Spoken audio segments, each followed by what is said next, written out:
Good morning, everybody! This is the TSMU fan here, and today we'll be doing something that I mentioned that I would do in a previous video. If you remember, at the end of my top 5 worst Thomas episodes video, I said that if the video did well, then I would make a follow-up video talking about the worst episodes from the classic series and why they don't work. Well, at the time of writing this script, the top 5 worst Thomas episodes video has over 30,000 views and over 700 likes. I think it's safe to say that that video popped off, so to speak.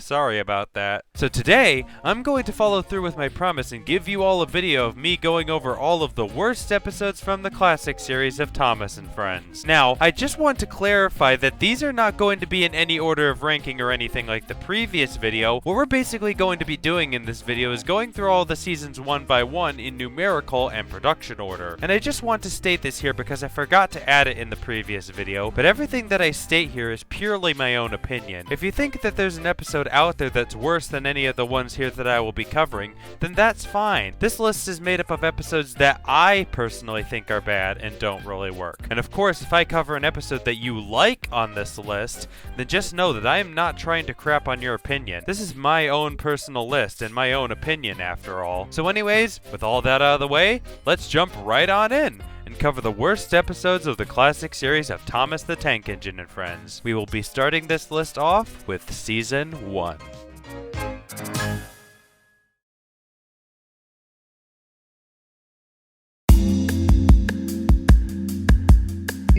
So kicking this off right off the bat, the worst episode of Season 1, in my opinion, is Thomas and the Guard. This is not a terribly bad episode, but it definitely is the least engaging one out of all of Season 1. What happens in this one is that Thomas leaves his guard behind at the station, and goes a good while before he is finally stopped at a signal and the guard catches up to him. Thomas apologizes for leaving him behind, the guard forgives him, and then the episode ends. Not a whole lot of interesting things happen in this one, but I will say some positives for this episode. This is the first one that shows us what Thomas's branch line looks like, besides the one shot of Elsbridge at the end of Thomas and the Breakdown Train. It's a nice way to show us more of the world of the island of Sodor and what exactly Thomas does on his branch line. I also really like that this one establishes Henry's troubles with his system being out of order. It definitely continues the setup from Thomas's train of Henry being ill, and has the build up to Henry eventually trying out different coal to fix his problems later in the season. But yeah, this episode is just kind of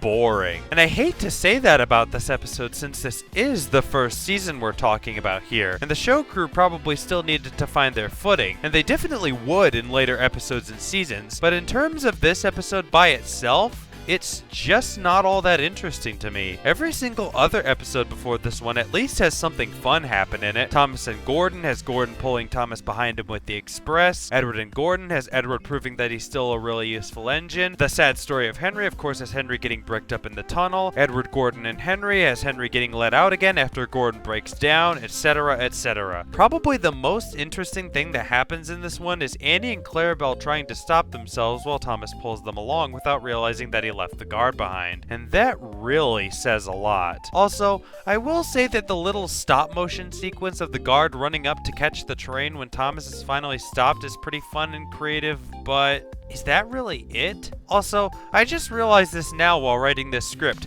but this is the second time that Thomas has forgotten something and left it behind at the station. The first time being in Thomas's train when he left his coaches behind, and the second time being here when he leaves the guard behind. Both episodes feel very similar to me. Thomas forgets something important, realizes his mistake, and is later forgiven in the end. It's something that has already been done before, and it almost makes the episode feel a little lazy and repetitive. But overall, Thomas and the Guard is definitely not a horrible episode or anything, but it definitely is the least appealing episode in Season 1. Now, let's move on to Season 2.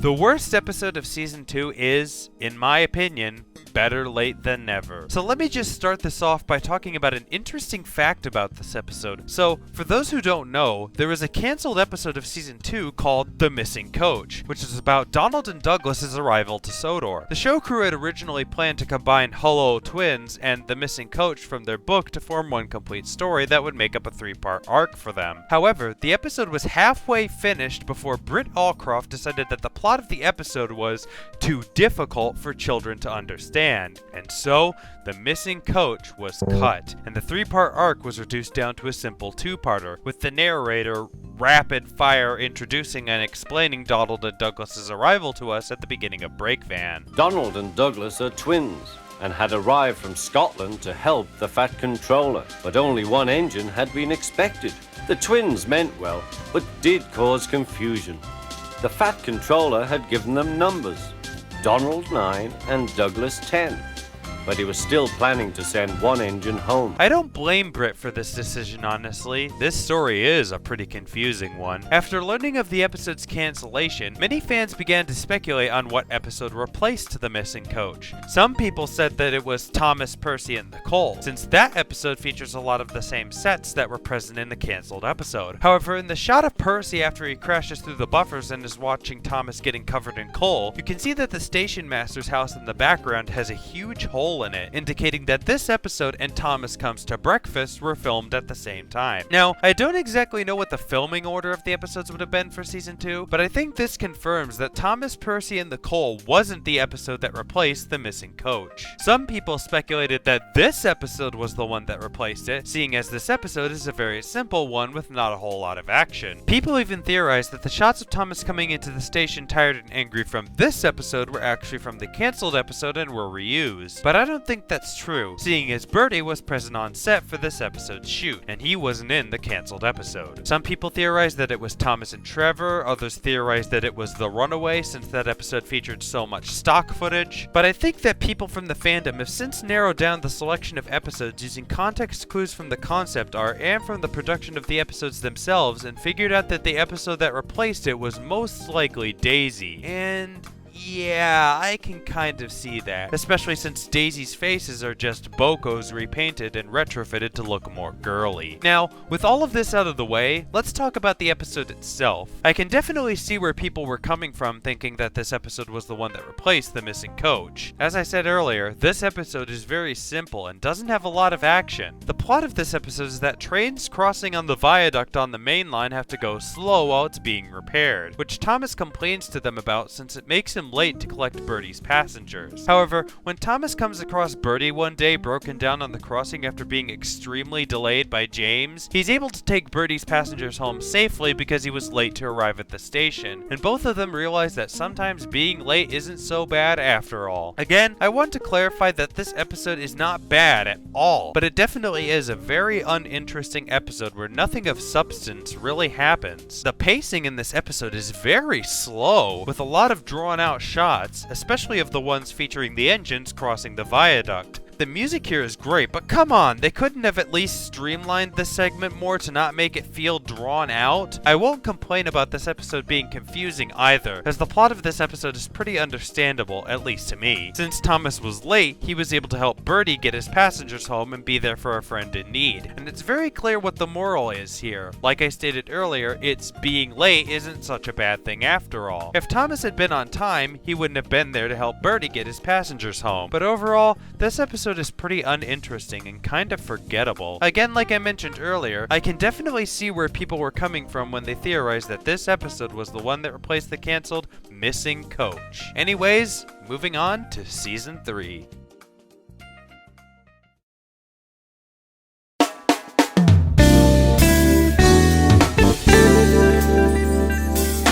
In my opinion, the worst episode of Season 3 is One Good Turn. This episode is again not terrible or anything, but I will say that it's really anticlimactic. The plot of this episode is that Bill and Ben, the tank engine twins, are sent to the yards to help with the shunting. However, they end up coming face to face with each other after Bill gets turned around on the turntable onto Ben's line by accident. They get into an argument and end up falling out with each other, complaining to Boko non-stop about which one of them was at fault. Boko comes up with a plan to get them to stop arguing, and tells Edward, whose driver and fireman, tells to Topham Hatt, and he comes up with a plan. He has Bill and Ben pull Boko's heavy goods train, but the twins still refuse to talk to each other, which ends up with Ben trying to pull the train by himself. After seeing that Ben can't move the train by himself, the twins both laugh and realize that they have to work together to get the job done and make up for their quarrel. Now, I will say that this episode starts off really well, with it being a nice Bill and Ben fallout story, something that hasn't been done before. But as I said earlier, the ending of this episode is way too anticlimactic. How did they go from absolutely hating each other's guts and refusing to talk to each other to just laughing and making amends within seconds? It's just really disappointing, because this episode had the potential to be a really great story, and the setup and build-up to the fallout is definitely very well done, but the extremely rushed ending just drags this episode down in my opinion. Also, I want to point out that in the restored version of this episode, they made a goof while editing it together. Right after Sir Topham Hatt scolds Bill and Ben, they show the shot of Bill pushing the truck past the camera. However, the shot is delayed and Bill comes into the frame a couple seconds late. Plus, it cuts to Ben's close-up before he properly pulls up alongside Boko. Seriously, how did no one catch this mistake? This editing error doesn't really affect the episode itself, and I don't dock points to it because of it, but it is something that I wanted to bring up. This is one of the many Season 3 episodes that later writer for the show, Andrew Brenner, wrote, and I can safely say that while it isn't really awful or anything like that, it's definitely the worst episode of Season 3, at least to me. Guess even the person who saved the show from one of its worst eras isn't perfect either, huh? Anyways, there's not much else to talk about regarding this episode, so let's move on to Season 4.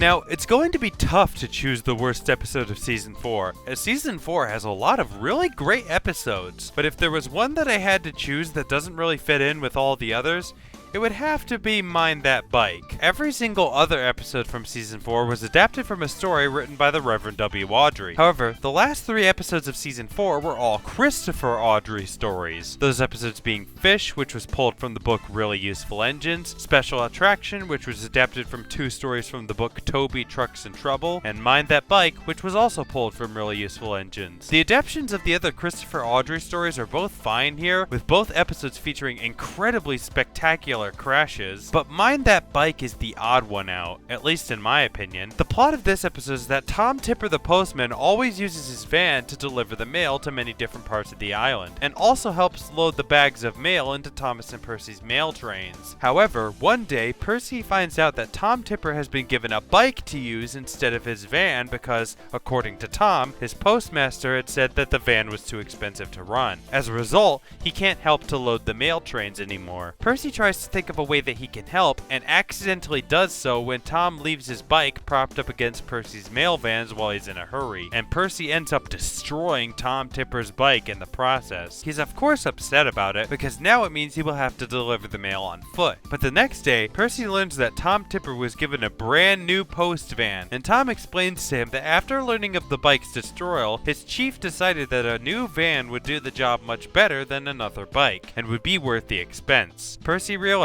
that he did in fact help Tom after all, albeit by accident. This episode, like Thomas and the Guard, Better Late Than Never, and One Good Turn, is not at all bad or anything, but it's definitely a very uninteresting story. The only real gripe I have with this episode is why did Tom Tipper's postmaster suddenly decide that the van was worth the expense after his bike got destroyed? I mean, Tom Tipper even brings up that his rounds take much longer on his bike, which means that his van is obviously more reliable. Shouldn't that make it clear that it obviously is worth the expense since it takes Tom less time to deliver the mail in the van than on the bike? Other than that issue, there's nothing else really wrong with this episode, but it's definitely very unengaging. The crash in this episode isn't even really all that spectacular either. The bike just gets dragged down under the train and we don't even get to see it crushed. If it were up to me, I would have chosen to adapt a Christopher Audrey story that features a lot more action, like Stop Thief or something like that. I could easily see that adapted as a season 4 episode, especially considering that I made an edit of this on Twitter a long time ago. But anyways, some positives that I will give to this episode is that I really like all the shots of Tom Tipper's mail van traveling around Sodor, especially the one of him driving in that harbor in the sunset. But that's really all that I have to say about this episode. It's a very uninteresting one, but it definitely isn't horrible or anything. Anyways, that's all that I really have to say about this episode, so let's move on to Season 5 now.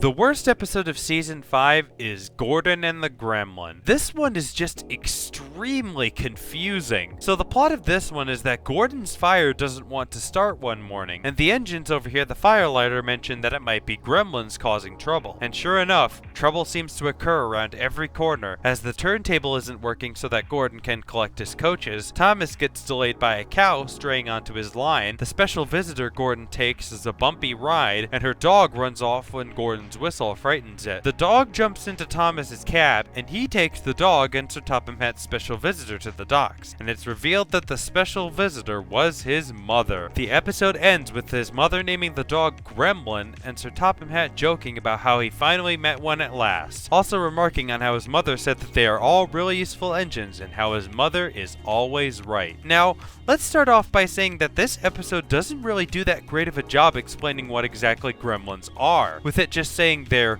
little green men who play tricks. I did watch Thomas 1 Edward 2 Henry III's Worst Classic Series episodes video, and I totally agree with him that this episode should have gone into detail and explained that gremlins like screwing around with machinery, and a railway would be the perfect setting for them. But no, they don't explain them like that here at all, instead referencing the 1984 movie Gremlins with Thomas's line. Also, why in the world did Gordon pick up the special visitor and take her to the station to be transferred to Thomas's train, when Thomas was the one who delivered her to the station in the first place? He literally picked her up from Thomas and then took her right back to Thomas. Also, Gremlin the dog doesn't really have anything to do with what the plot of this story is about. What does Gremlin the dog contribute to the story besides running away after getting frightened by Gordon's whistle? This story is about gremlins that are causing all sorts of trouble to happen, and the two plot points of gremlins and the dog going on an adventure are just lazily clumped together at the end with, as I mentioned earlier, Dowager Hatt naming the dog Gremlin and Sir Topham Hatt remarking on how he's finally met one. Overall, this episode is, like I said earlier, confusing. It's not terrible or anything, but I feel like this one could have had one more rewrite before entering production. Anyways, let's move on to Season 6 now.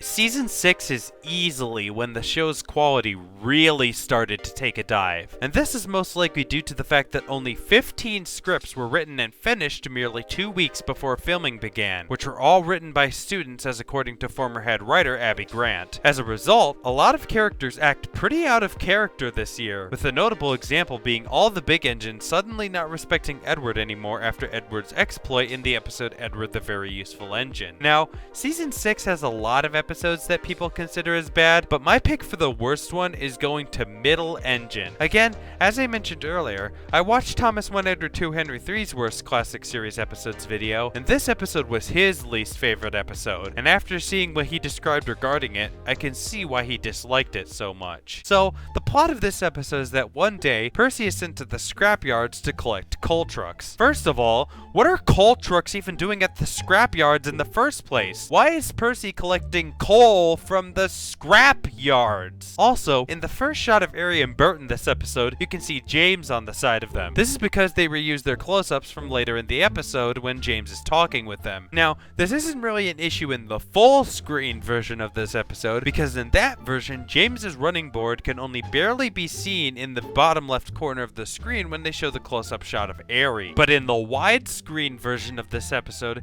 it is a problem, as James is clearly more visible visible on the left and right edges of the screen. They couldn't bother to at least crop that out in the widescreen version of this episode so that James wouldn't be visible in these shots? Why did they even reuse these shots at all? Why didn't they just get new close-up shots of Ari and Bert here instead of reusing ones from later in the episode? Also, Ari and Bert, much like Diesel, have been reduced to nothing but just bland and boring bullies who like to cause trouble. In Season 5, Stepney Gets Lost, they only appeared in that single episode and were mostly portrayed as the grim messengers of doom, since they enjoyed having the chance to break up and scrap steam engines. And this is proven when they come across Stepney and Ari says, "Got ya this time, Stepney." Now, I only noticed this while I was writing this script, but this is a little confusing of Ari to say, especially considering that Ari and Bert did not appear in Rusty to the Rescue from Season 4, the episode where Stepney got saved from the scrapyard. Plus, the two of them work at the Sodor Iron Works, and the scrapyard where Rusty saved Stepney was on the mainland. I mean, I guess you could say that they could have potentially worked on the mainland in that episode before being brought to Sodor to work at the Iron Works. Anyways, I'm getting off topic. The point that I'm trying to make here is that originally, Ari and Bert were Diesels who loved to scrap steam engines and make sure that they got the Cutter's torch. But now, they're just bullies who are messing around with Percy by sticking him in the middle of a line of trucks. Little green piggy in the middle, Harry teased. Man, what happened to these two? Anyways, Percy goes off and takes his trucks to the coaling plant, still stuck in the middle of his train. Correct me if I'm wrong, but isn't this against railway regulations for an engine to do something like that? This could be extremely dangerous, especially considering that they could potentially block the view of the crew who would need to see the line ahead if there are any obstructions. So anyway, Percy takes his trucks to the coaling plant and loads them onto the tipper's loading ramp. While he's waiting for his driver and fireman to return, Henry arrives to pick up some coal and accidentally pushes Percy onto the ramp. Percy gets lifted up the ramp, tipped over, and brought back down again. Now, riddle me this. In the episode,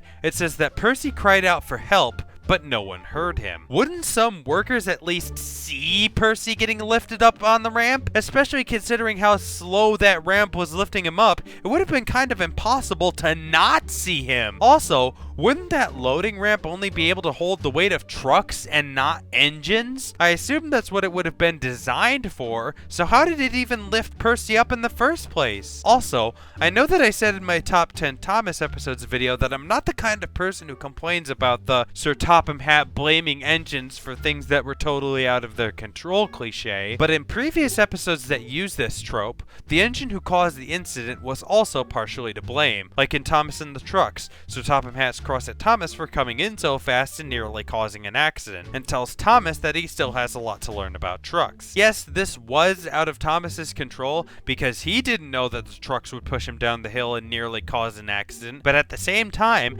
Thomas shouldn't have even taken Edward's train in the first place because he's not as experienced with trucks as Edward. This is something that the adventure begins added in, as this was not present in the original episode. So Topham Hatt specifies that he asked Edward to take the train since he was more experienced, and they even added a nice little additional scene of Sir Topham Hatt scolding Edward as well for letting Thomas take his train. Another example of an engine being partially to blame for an incident that might have been out of their control is in Percy, James, and the Fruitful Day. As I mentioned in my top 10 Thomas episodes video, Sir Topham Hatt does mention that he was not to blame for the switch failure, but is still cross with Percy for spoiling the fruit he was delivering. Again, this was out of Percy's control because he didn't know that the switches had failed, but at the same time, Percy was pushing the train instead of pulling it. So how would he have known that the switches had failed? He couldn't even see them with that huge van in front of him. In episodes like these ones, the Sir Topham Hatt blaming engines for things that were totally out of their control cliches used well, since as I mentioned earlier, the engine who caused the incident was partially to blame. But in this episode, Percy didn't even cause this incident. It was Henry who backed into him and pushed him onto the tipper's loading ramp. If anything, Sir Topham Hatt should be scolding Henry for not paying attention and causing Percy to go onto the ramp when he shouldn't have. This episode has easily the worst usage of this cliche. Sir Topham Hatt is a real jerk in this episode for pinning the blame on Percy. Also, Percy says later when he apologizes to Sir Topham Hatt that it was because Ari and Bert made him a middle engine. What does Ari and Bert making Percy a middle engine have to do with him getting lifted onto the ramp? He wasn't even a middle engine when this happened. Why is he saying that it was Ari and Bert's fault? Yes, it was dangerous of them to make Percy a middle engine in the first place, but they didn't even cause the accident that Percy experienced at the coaling plant. This is just really confusing. So then what happens is that James says that he could handle Harry and Bert, thinking that no one can hear him, but Sir Topham Hatt does, and sends James to the scrapyards to do Percy's work in his place. James is sure that he won't become a middle engine like Percy, but Harry and Bert trick him as well, and make him into a middle engine too. In protest to Harry and Bert's trick, James refuses to move, and Percy is sent to bring James and his train all the way to the docks. Percy tells the docks manager that James is learning to be a middle engine, and James, embarrassed, tries to cover himself in steam so that no one would recognize him. And that's the end of the episode. Really? We didn't even get any solid payback for Harry and Bert, considering all the trouble they caused for James and Percy. They needed to get their comeuppance here, but instead, the episode ends pretty much saying, "Remember kids, James is red." Also, another issue present in this episode is in the US dub of this episode, narrated by Alec Baldwin. In this episode, whenever the words coal cars are said by Baldwin, they reuse a clip of him saying coal and insert it whenever they need it. Take a listen. One morning, Percy was cheerfully collecting coal cars with coal cars in front of him and coal cars behind. One by one, he shunted his coal cars onto the tipper's loading ramp. He bumped into the coal cars, and the coal cars bumped into Percy. Coal, coal, coal, coal, coal, coal. Now, this might be because the original script of this episode wouldn't have specified what kind of cars they are, as in the original UK dub of this episode narrated by Michael Angelis, this issue of the word coal being repeated is not present. If I had to guess, the editing crew of the US dub decided that they needed to specify what kind of cars Percy was taking, but this decision was only made after Alec Baldwin had recorded all of his lines for this episode. So they just reused a clip of him saying coal so that they could have the narrator specify what kind of cars Percy was taking so that it was more apparent to kids. But boy, this change is so noticeable. It honestly makes the episode's editing even more sloppy in the US dub than in the original. In conclusion, this episode is just awful. The plot is very messy and complex along with the editing in both the UK and US dub. Harry and Bert are completely out of character in this episode. The railway realism is not here in the slightest. Sir Topham Hatt is a complete imbecile for blaming Percy for something that wasn't even his fault. Harry and Bert don't get their comeuppance here, and overall, this episode just feels unfinished. I can safely say, without a doubt, that this is the first really bad episode on this list, but the next one might just be the one to dethrone it. So let's go out with a bang now and move on to the final season that we'll be covering in this video, Season 7.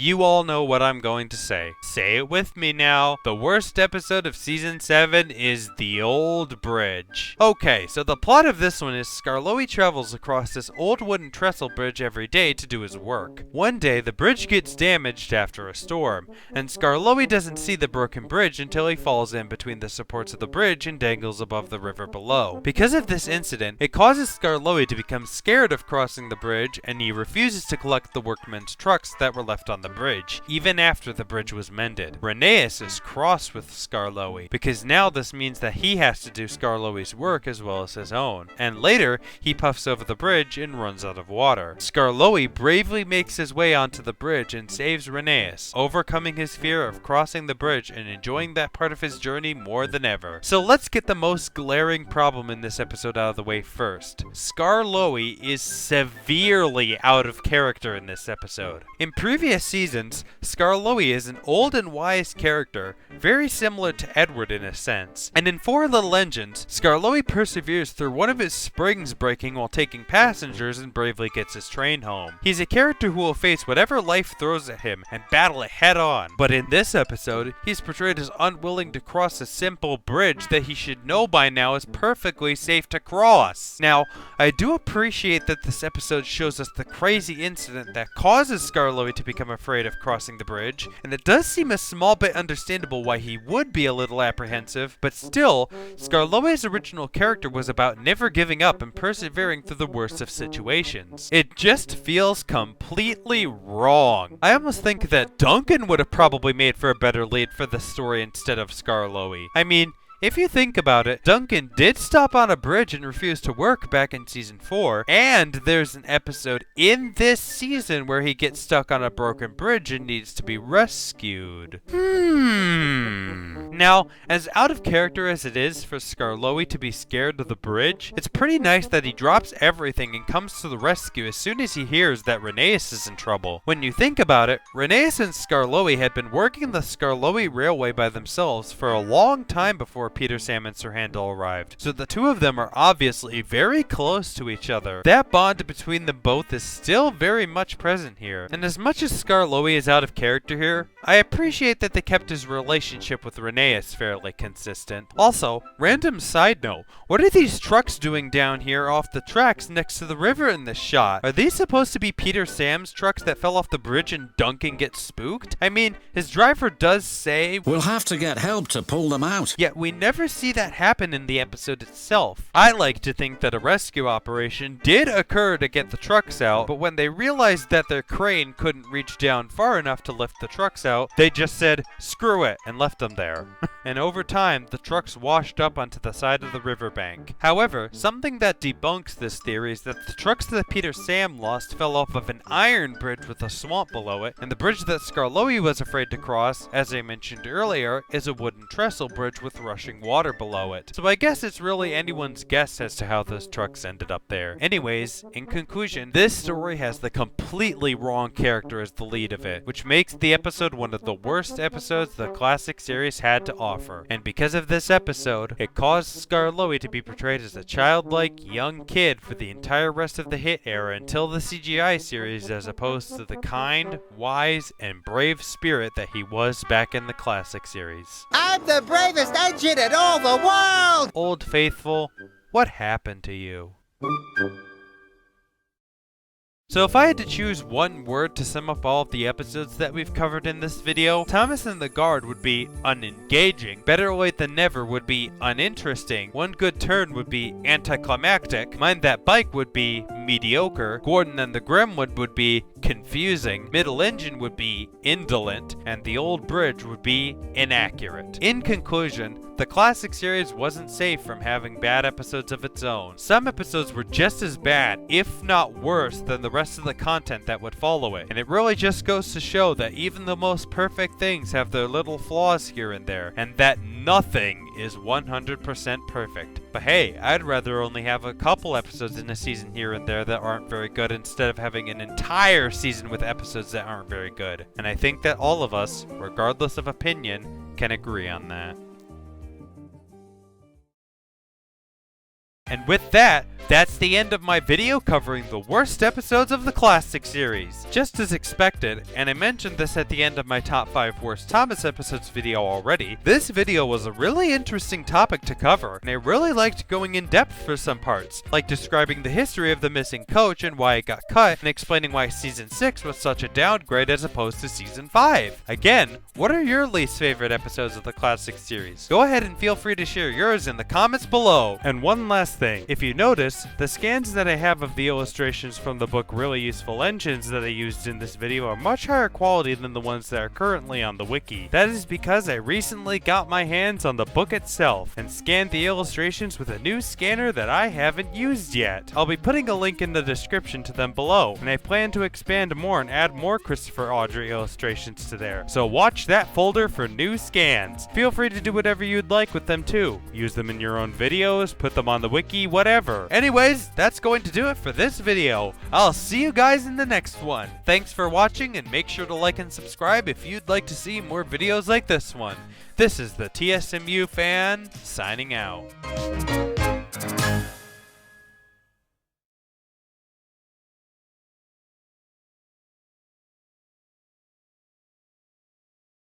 Special thanks to my Patreon supporter, Master Painter, and I give an extra special thanks to those patrons of mine who have chosen to remain anonymous. If you'd like to learn how to get your name at the end of every new video that I upload, please consider supporting me on Patreon. Link is on my channel homepage under my channel description.